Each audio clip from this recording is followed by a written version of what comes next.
Welcome to Strung Out, the podcast that looks at life through the lens of an artist. Your host is the artist, writer, and musician, Martin Lawrence McCormack. Now here's Marty. Hey everybody, welcome to Strung Out, and we are at the home of Nikki O'Neill and Rich Lackowski. I got that right. And both musicians, and one fantastic thing, they're married. So they're in the music business working together. And first of all, I just want to say I'm glad you guys are here in Chicago. You're originally from Chicago. You're kind of a world traveler from reading your bio. Sweden, and but a lot of time both of you guys spent in LA. We're going to get into that, but first let's pull out your guitar, and why don't you guys give us a little something?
Guys, let's walk things back. Americana musicians, always into Americana music? Is that where you felt your niche was, or did you?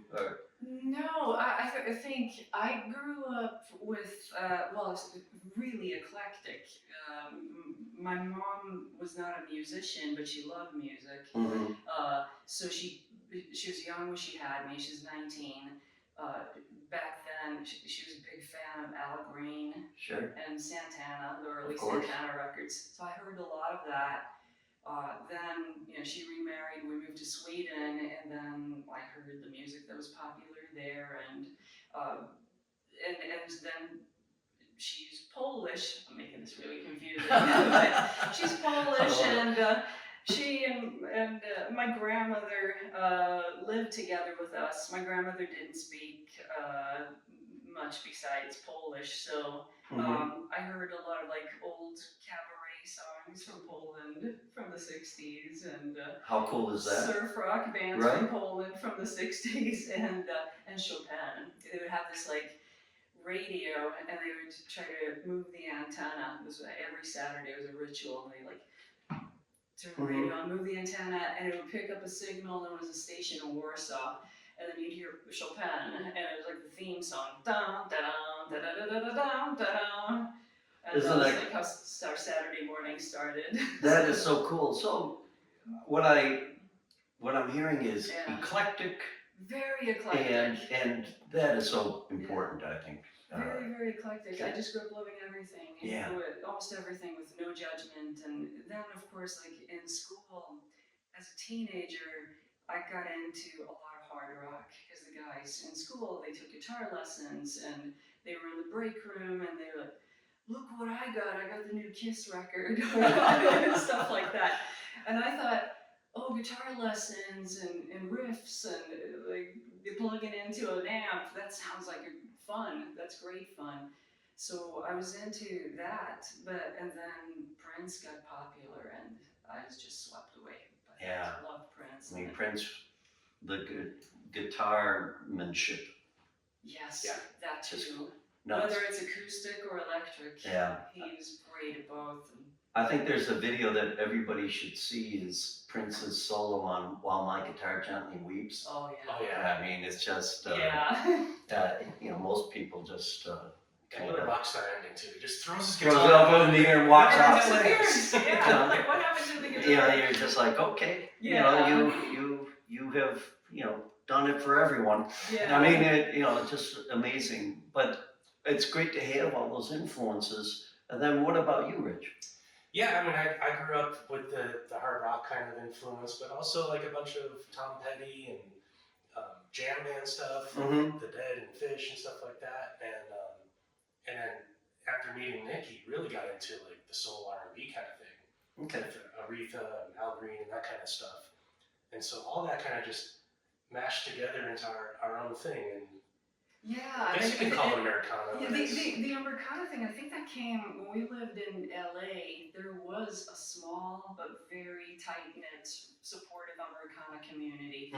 They were more into like the country and leanings and California country. Like Bakersfield Sound and all that sort of thing, which is great. That and the Laurel Canyon sound were really hugely into that. So it rubbed off on me a little bit, and I think as I got older, I matured and appreciated more kinds of music. Then when I was young, I was just like adrenaline.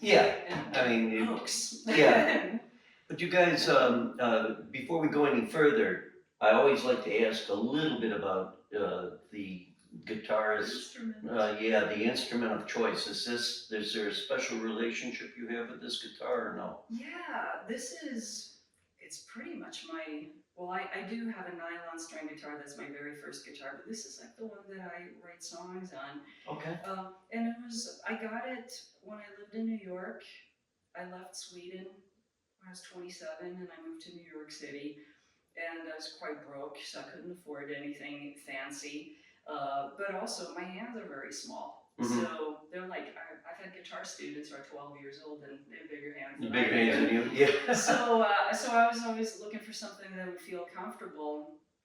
And one day, this was like in the doorway of a guitar shop on Bleecker Street, and it was affordable. And It seems to have a standard kind of neck width though, and everything. But is it for people listening? It's beautiful because it has inlay all around it. But who made this thing? It's Blue Ridge, which I think they're a company based in San Francisco. They used to be. Okay. But I think they made their guitars in China, and yeah. Yeah. And so thus it was affordable at the time. It was like $450 or something. Yeah. And nowadays I think they're like $1,500. Yeah. Great sound, great tone coming out of it. I think Okay. you know. And then Rich, Kahuna choice or your? No, this just ended up in my life one day, and whenever I need to do this kind of acoustic thing, it's like a drum set on a box that's a chair and all in one, kind of easy to do. Yeah. I've sometimes persuaded, I like to try to like, get him to get the foot, the jingles, yeah, stuff like that. Maybe I'll do it. Coming from a duo myself, for the most part, Switchback works as a duo, and we're always looking for minimalists. Yeah. I think it's a wonderful sound. If the songs can't survive in just this type of format, the songs need more work. I think that's a good point. And it's we'll have to get into that even more in the next podcast. But the danger of like recording is then you're like a kid in a candy store, and then you got your producer, and the producer says, I'm hearing violins, but we've definitely had those experiences early on. Sure, yeah, the pitfalls of what not to do creatively. One thing is, you guys, you're from Chicago. You were in New York by way of Sweden.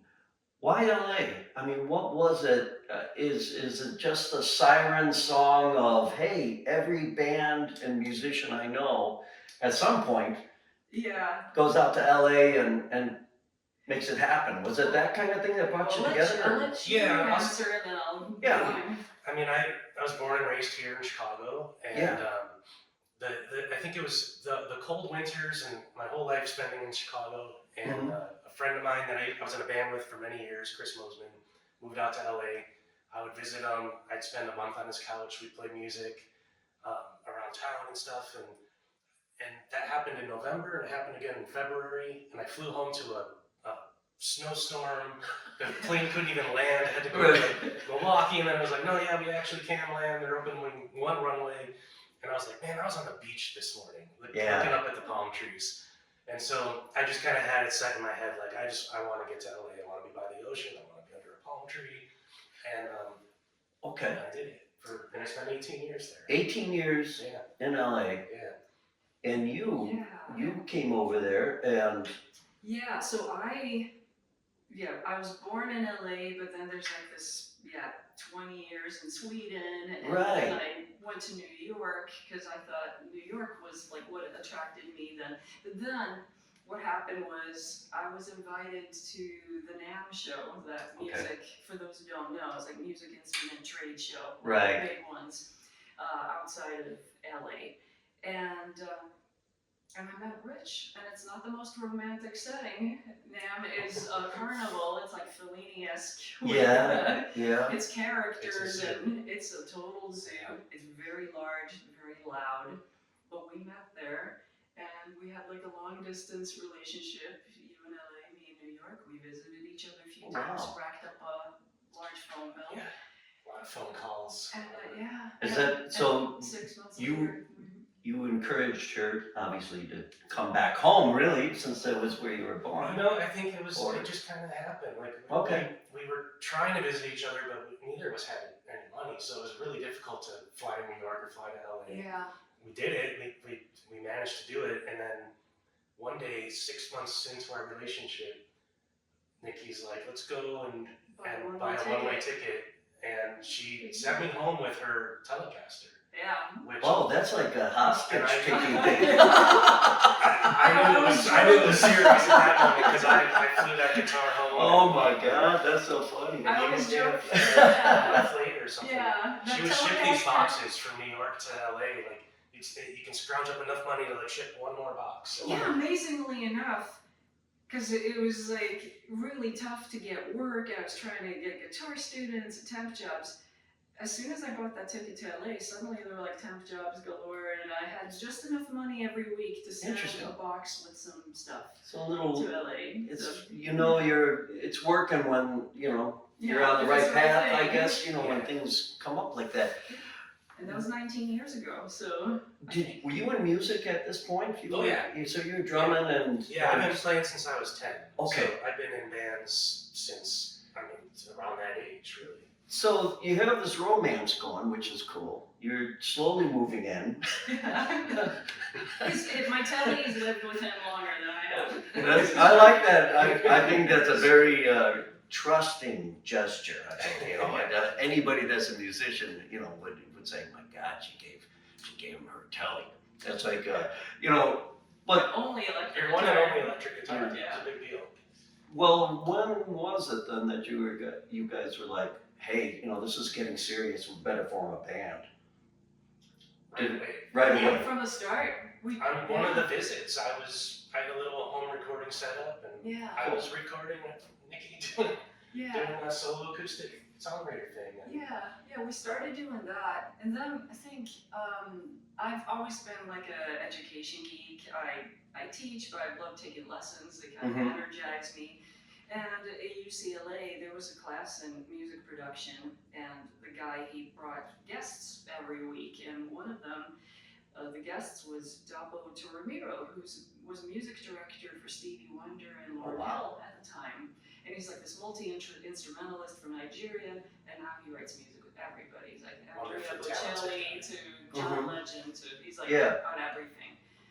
But I always knew that a good song needs a really good arrangement. Right. And I can't play anything else besides guitar. So I didn't know, I wanted us to get a band and get out performing and just make something happen. Right. And so I asked Dabo if he could help me arrange a demo with a couple of my songs. And So nice. I insisted on real drums have to be of part of course. So And that's one of the advantages of LA. Yeah. I mean, It's really great. everybody's, there's a lot of, great players and producers and. And people wear multiple hats. Absolutely. They're not just great multi-instrumentalists, they can also run a studio, and so that's kind of what happened. So this is, how many years then were you guys together in LA then? Was it, you were there for like 18 or something like that? So But- this is when Dabo came in the picture? No. 1 year? yeah, Yeah, it's pretty much right away. right away. Yeah. Okay. Yeah. Okay. I dove into I think I got to LA just a few years before you Yeah. flew out and Yeah. started. So, I'm making, there's something very serious about not only getting married, but also both staying the course in the music business. That's, usually if you're working with somebody or something like that, usually one partner says, okay, I better, knuckle down.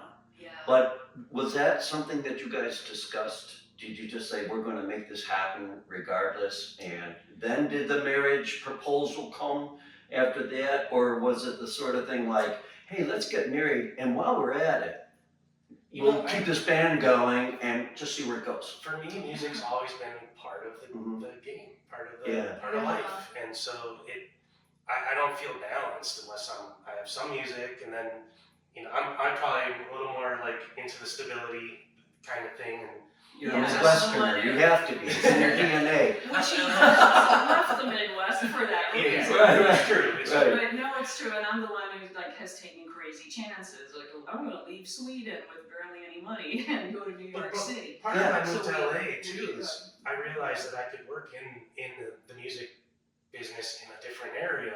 Sure. So I actually worked at Alfred Music, and I worked with a bunch of authors and stuff. So the whole music education thing, which was really important to me, and then playing in bands. I was playing in bands with people from Alfred at the time, and Nikki, and so those two worlds kind of, I was like, oh, these can all be one world, because all the people I was with and working with were also doing the same thing. So playing music. it's so who proposed to who? Well, I proposed to you, but I think you were ready for it. Oh, absolutely. Yeah, absolutely. That's so cool. I mean, it's just cool that we you just guys fell in love just over knew. We with actually- music and formed Yeah. a band. I mean, I just think Yeah. it's neat. Yeah, You know. no, we just did, and there was never any discussion. Or maybe because the whole music thing has just evolved very organically Right. and slowly. Mm-hmm. So Mhm. there was never let's like look at contracts and tour is coming up. What's gonna happen? It wasn't those kind of situations that might We're both cause excited to do tension. this. Yeah. And Anything that would maybe cause tension with other people, couples who have done this, it hasn't really happened to us. So. And is it? Do you feel it's the mutual commitment to the muse? Yes. Basically. Yeah. I mean, it's yeah. I think we Lifers, understand yeah. that about each other. You know, Yeah. like that's not it's not a mystery to one of us. Yeah. Cool. We both have it. We so. have to, like, if you ignore it for too long, then I get miserable. And I think we understand this balance thing. And, Good. Yeah. Right.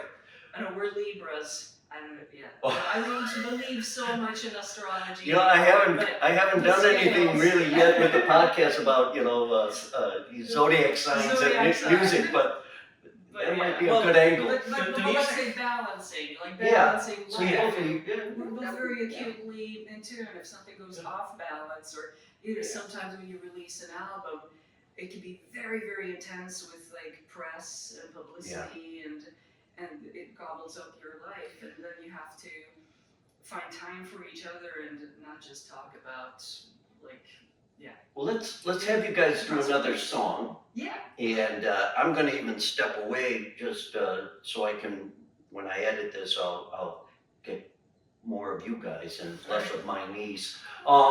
But we're with Nikki O'Neill and Rich Lackowski. And do you go by the Nikki O'Neill band, or what do you like to use? So far we do, and I'm always thinking, damn, I wish we had like a Nikki O'Neill but whenever I think of something, that name is always taken. Yeah, it's. So I'm still waiting for like the right name. We could do a whole show about the trouble of picking a name. It's And those like fabulous names that it seems so obvious, like how did not somebody take them long ago? The Heartbreakers, Yeah. Revolution. But you know, Yeah. So this maybe, Nikki so- O'Neill rolls off the tongue quite nicely. Yeah. So I was like, oh, you know, she went with Nikki O'Neill, and that sticks in your brain. You Going know. with your name, you can't That's go wrong, good. right? Yeah. I guess. It's original. Yeah. What's the next song you'd like to do? You want to do I Just Knew, since we just talked about We can do I Just Knew, sure. Oh, is there a background to this, or? Yeah, it's basically, well, both of us, when we moved here to Chicago, and after the pandemic, there had been a little break in writing because of, pandemic and moving and stuff. And to get back into like writing mode and creating an album, we signed up for Steve Dawson's songwriting workshop. Ah, yes. And Very good. Steve always has these prompts, and you have to write a complete song every week and play it for the group. And he said, I want you all to write a really happy song. And we were the only people in the class that the did road it, to by the happy way. song. Everyone was like, I can't be Everybody's happy. squirming I'm tortured. and Well, I briefly talked to Steve about that. I said it's really hard to write a good happy song. Yeah, because it can't be cheesy. Paul McCartney's the only guy that kind of, but even though half of his stuff is kind of sappy, but to write a good happy song is a challenge because we tend to. But you did it. He and Stevie Wonder. Yes, Stevie Wonder's another one that can possible. even better than McCartney. I think Stevie Wonder just naturally kind of just with his melodies and those chords. Very he very positive. You know, everything is uplifting with Stevie Wonder. I can't really, off the top of my head, think of any song that's like, oh, there's a depressing Stevie Wonder song. Depressing and Stevie Wonder don't go together. Maybe there's depth to it. Yeah. I'll just say quickly, it's like Stevie Wonder. I'm sure, like underneath that uplifting, there's what you experience Sure. as a Black American. Absolutely. And there's so like Sly Stone or somebody, when it's uplifting, there's depth to it. So it's not just la la la la la. Yeah, it's not Pollyannish. Yeah. You're right that there is a depth, and maybe deliberately choosing to go for uplifting has something to do with it, Yeah. That's something we would have to talk to him about. I would love to know, because I just think that's fascinating. You brought up that point. So Steve Dawson had you guys write this song, and it's called I Just Knew. I Just Knew. All right, we're gonna have Nikki and Rich play this right now. You're on Strung Out, and when we come back, we're gonna talk a little more about this ending up in Chicago. All right.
Hello, subscribers, and welcome to Inside Views of Marty Fine Art, where people are talking about their collected works by artist Martin L. McCormack, like this plein air watercolor titled River Bower, Donegal, Ireland, recently purchased by Cindy Roby.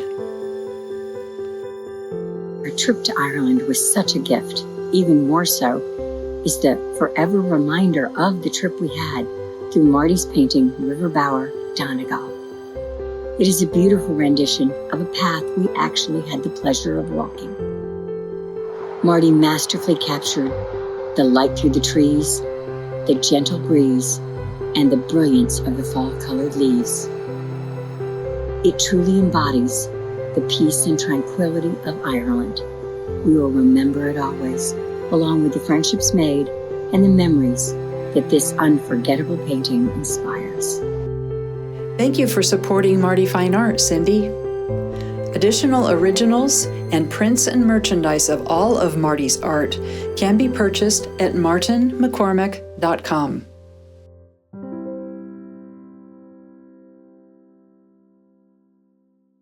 And I don't know if I caught that before the break, but you said defiantly happy, and I think that would be a great name for a song too.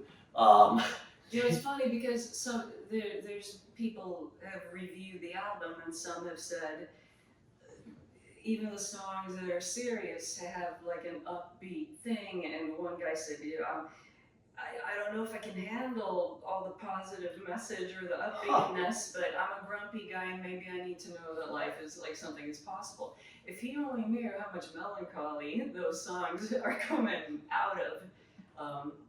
It's, music has always been therapeutic for me, and a way to just, it reaches me, makes me feel emotions when other things maybe don't, or I'm very calm and composed.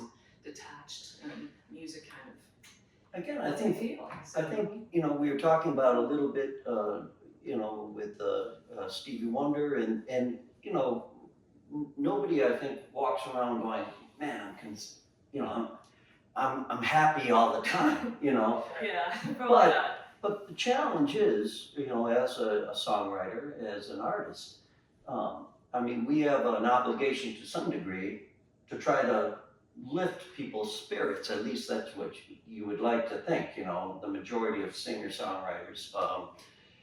But it's not an easy thing to craft a positive song, a good positive song. Now that last song just has a lot of great spirit to it, and it's uplifting melodically and everything.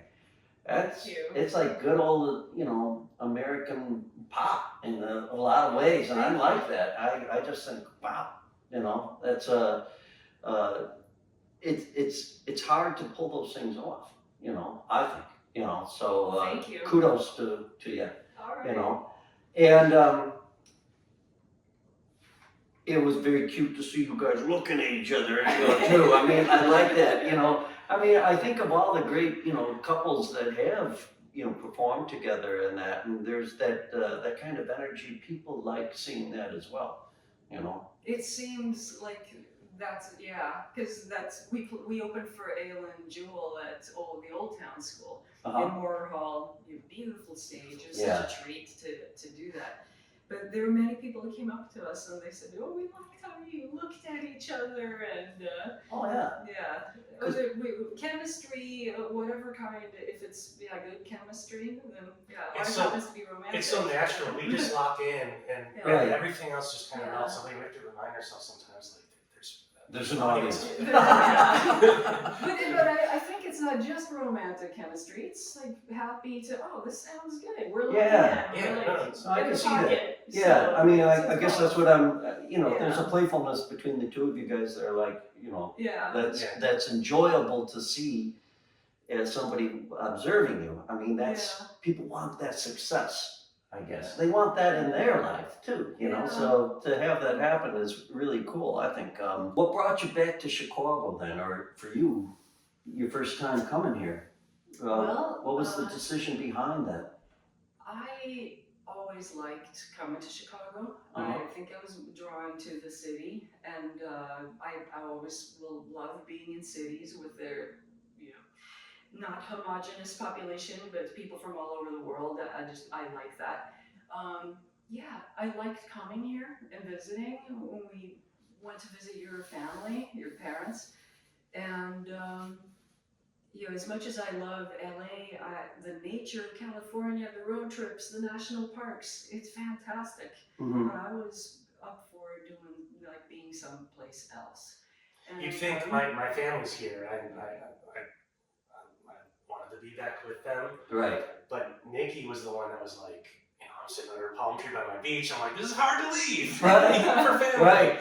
I think and Nikki's like, we need a change. We should do this. And I was like, well, Chicago's pretty cool. There were little things factoring in, like your parents were getting older, you wanted quality the time. pandemic kind of refocused life a little bit. Sure did. Just kind of thought what's important here, and Right. And there was also the economics. We always wanted to have a house where we could have a rehearsal space, and Sure.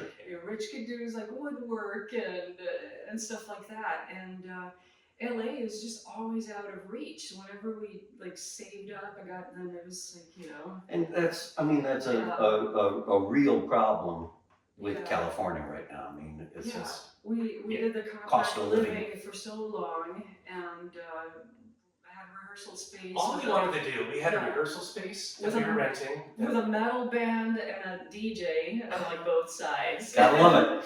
And you're trying to like do harmony vocal practice, and they're just like, we don't care. Yeah. Yeah. We just wanted to combine that rent with the rent we were paying for our apartment and be able to rehearse inside of a place. Yeah.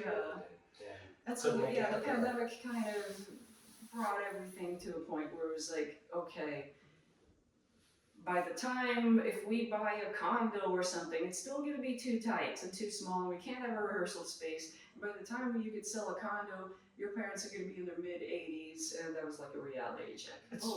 Yeah. Okay.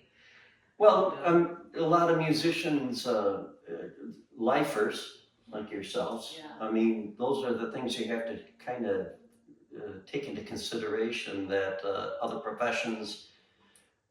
Being a drummer all my life, where can I make noise? The kind of car you drive, it's got to fit a drum set and probably a guitar amp and PA speakers and Well, and real considerations.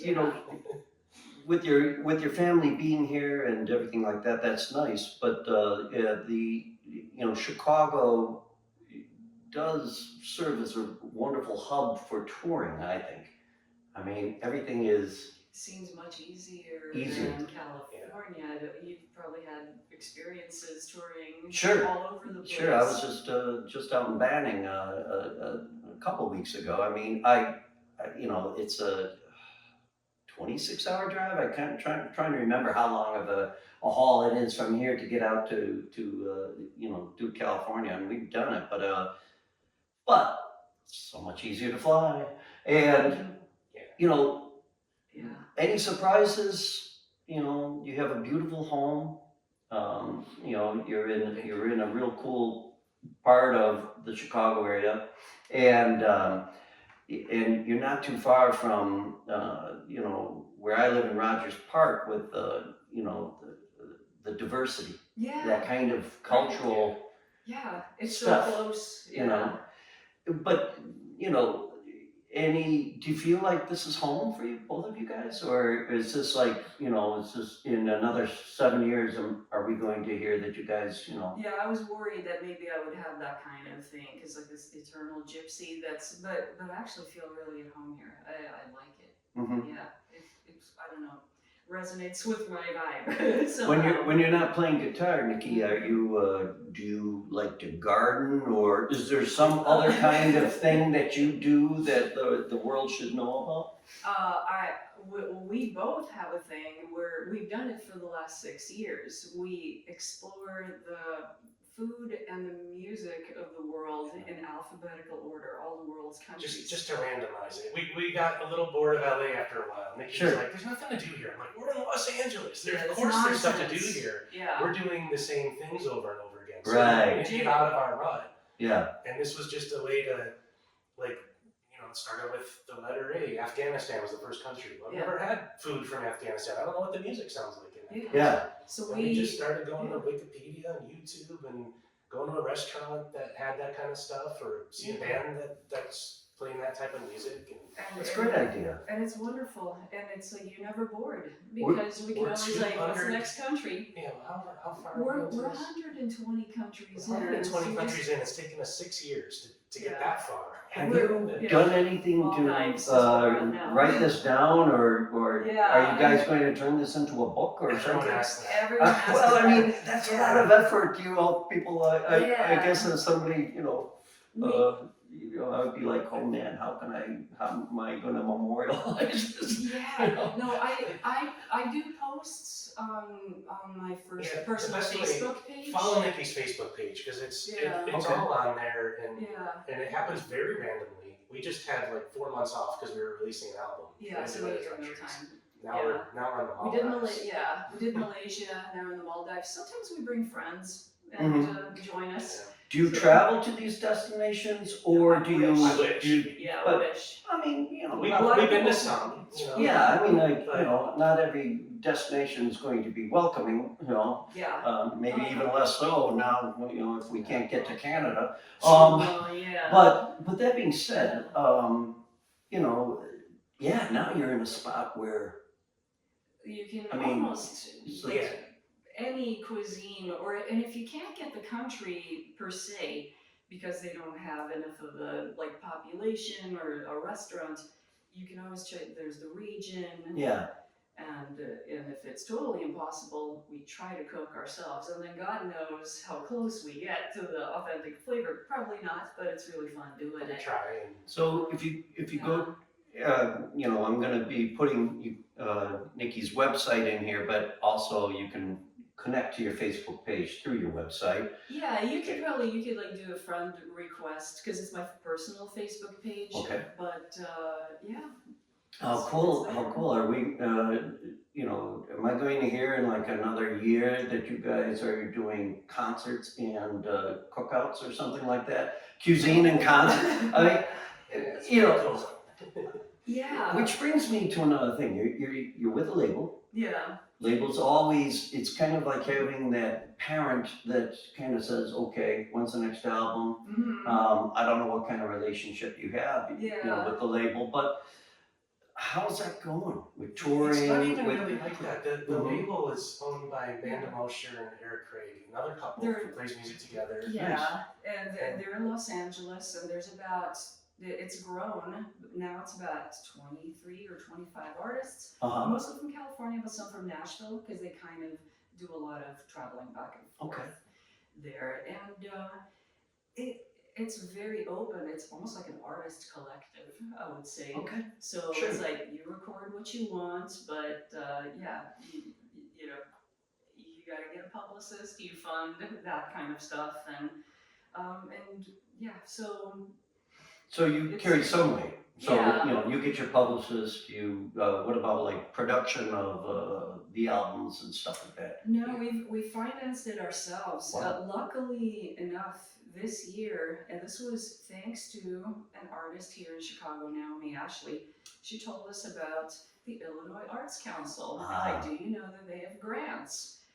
Wow, LA, they would never give Right. a rock band or grants. I checked it out, and I missed the time window by 2 days, and then we waited till the next year, and we got a grant, and it was, I'll say, incredibly helpful for the recording and Illinois, we're lucky to be in Illinois with right now the current administration because the arts so Yeah. are far. valued, and hopefully it can stay that way. Yeah. With your touring, where do you guys like to go? Well, we're still pretty new to Chicago, so Yeah. we're still I'm looking working into Chicago. I'm looking into doing dates in the Midwest. It might be Mhm. weekends or so. Right. But that's probably where we'll start. I know there's been requests in Europe because there's been a lot of good reviews and radio play. People in Sweden and Spain who've said, "When are you gonna come?" Well, Sweden, you would go for, I mean, that's almost a no-brainer. You're going to have to go back to Sweden. There's a connection there, but they also really like it, and they're not very easily impressed. No, So, I mean- I can read their reviews, so I know, but it's been really nice. They've been very positive. And Swedes have a good take on American music, sometimes even better than Americans, as far as the appreciation of the Okay. styles, Yeah. I think. And probably one of the best bluegrass bands I ever saw was a Swedish bluegrass band. Okay. So, there you go. There's some Yeah. monster musicians. in Yeah, Sweden. you know, but Europe as a whole, I think, politics aside and everything like that, there's just a little more of an enjoyment of live music, period. And the social aspect of going out to see a live show. Yeah. So they have an advantage over us. But with your freedom Yeah. as a couple, and that, do you find like, hey, you know, for us, success is picking and choosing where we want to play, when we want to play, and how we want to play it? Absolutely. A little bit, I would say so, because I tried to get into the playing full time, which would mean you're playing a lot of covers, playing in restaurants, doing busking, doing weddings, and I've done that, and we still play like a lot of cover material with a full band, because it's just trying to get the guys employment.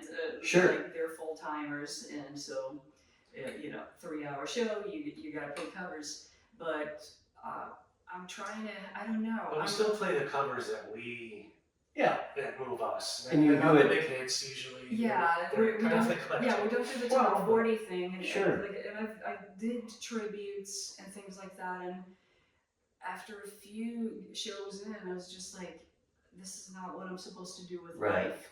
And maybe that's idealistic, but I felt like, you know what, I don't want to end up being burnt out or disliking music, or there's always this balance kind of thing for me. I have been a music teacher for many years, taught guitar lessons and things like that, and there's a balance there too. It's like, I love doing it. I love helping people, like that seed that's in them, to help nurture it. But if you do it 5 nights a week, you can get burnt out, or I don't know. I have this need of like balance. Well, and I think that's this is great for people to hear, especially people wanting to who don't really understand the journeyman musician world that's out there. There's so many of us, as opposed to, you know, the top, you know, 1%, which is a whole other thing. But I think one of the greatest signs of success is, like, you know, calling your own shots, right? Yeah. Now, you mentioned you have your full-time band as well. So you have bandmates Yes. on top of this that you are Yeah. supporting. Yeah. Yeah, best we can, and they support themselves. They like go and play solo shows and play weddings. still- And We've always been band people. We've done the hired gun thing. We've flying gigs and stuff like that where our band we can't afford go to to take a band on the Nashville and road. we hire musicians, and they're great. They're and, awesome, and, but Sure. But there's something about being in a band and like working it out together and writing together and all of that kind of thing. doing the arrangements together. And just kind of getting your own battle scars out there, like, you know, just going through it together. Yeah.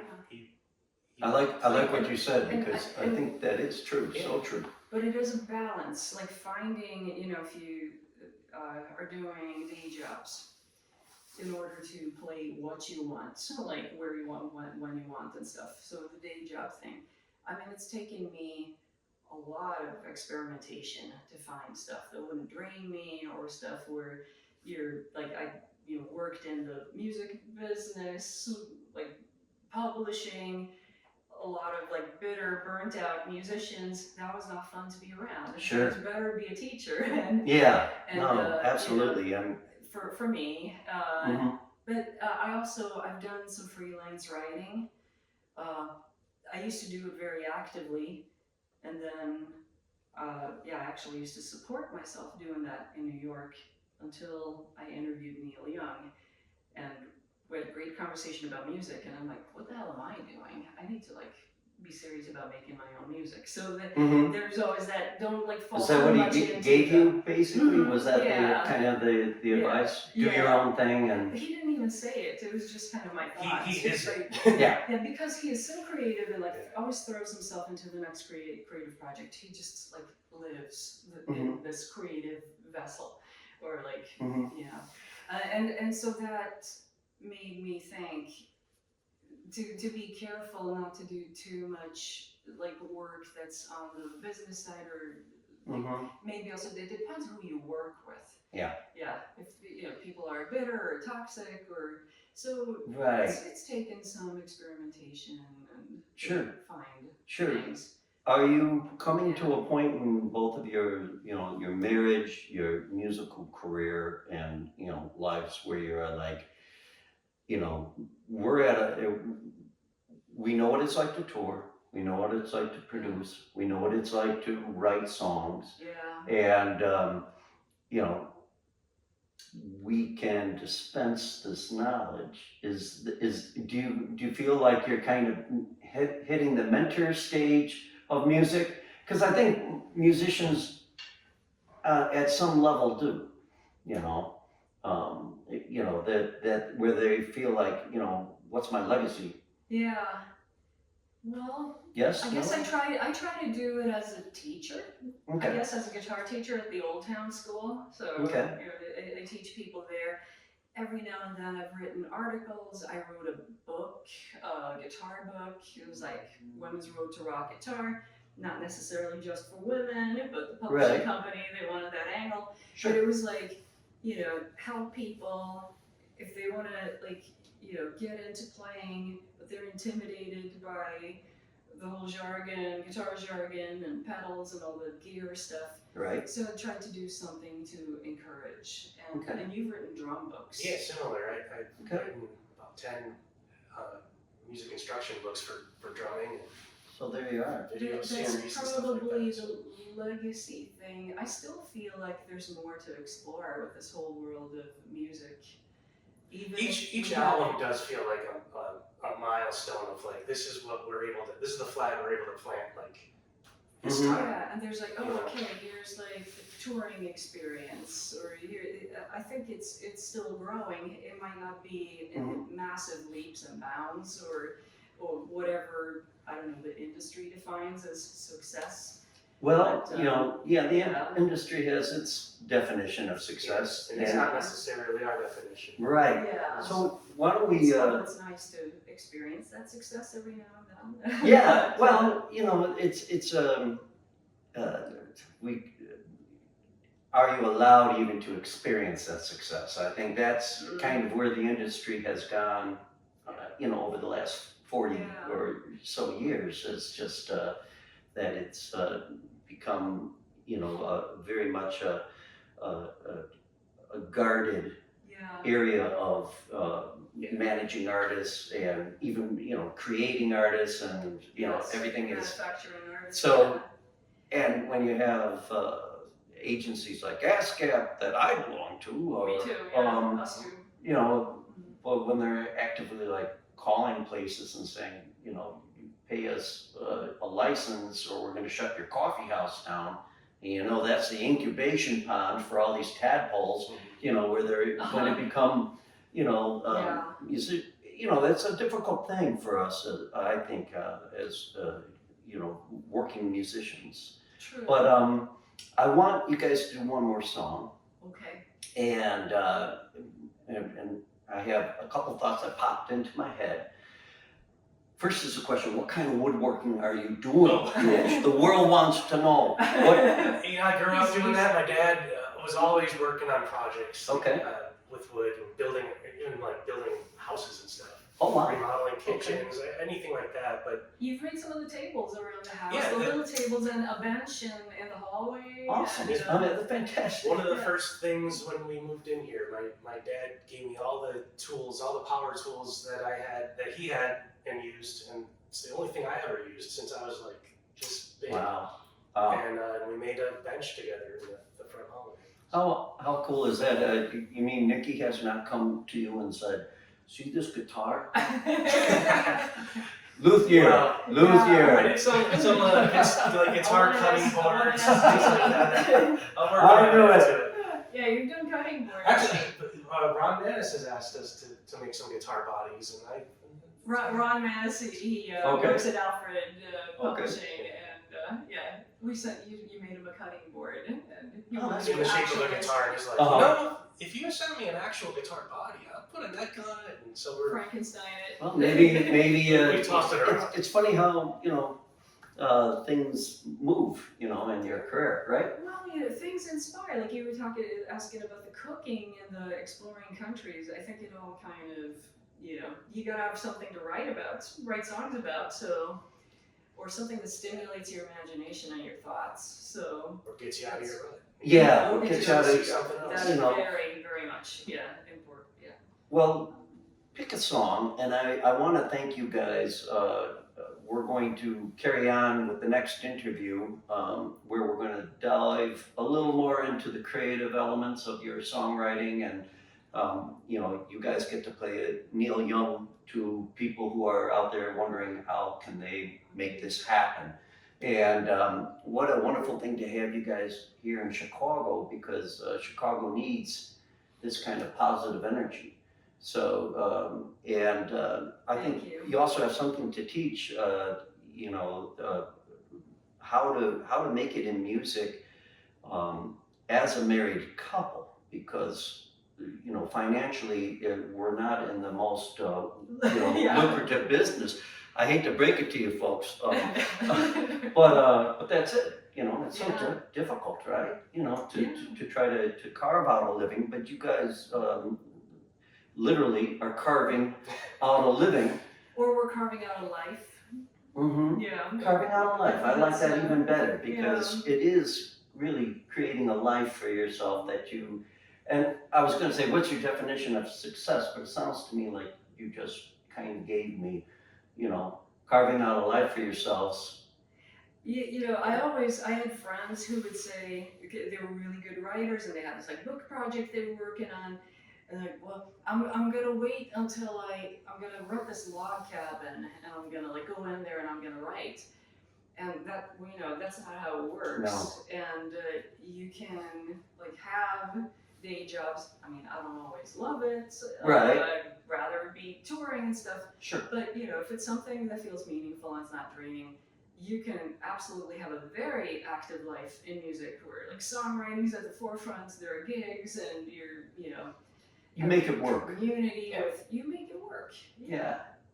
I think once you make the choice to be a musician, I always joke it's like becoming a priest, because you end up taking a vow of poverty, chastity, and obedience, and and it's strange how that all plays out with the road and everything else, but it is a calling, right? It's a calling, and it's I can't turn off the tap. I mean, that's the thing. It doesn't even feel conscious. It's just it's just there. Just do it. I don't think anybody who knows us, whether they do music or not, I think everybody pretty much sees us as, oh yeah, this is two musicians. They're just always playing and performing, and nothing can be better, Yeah.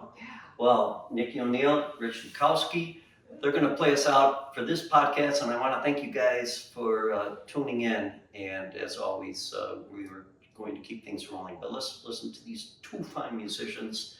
And the next program, we're going to get a little creative. Okay, so.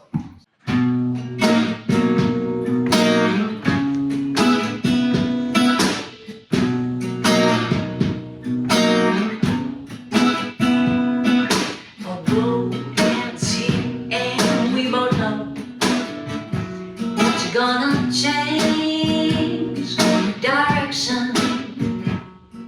We grew apart, we took our turns through denial.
Thank you for listening. For more information about this show or a transcript, visit martinmccormack.com. While there, sign up for our newsletter. See you next time on Strung Out.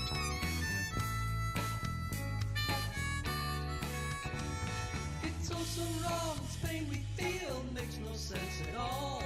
A swan song wasn't part of the deal, was no good call.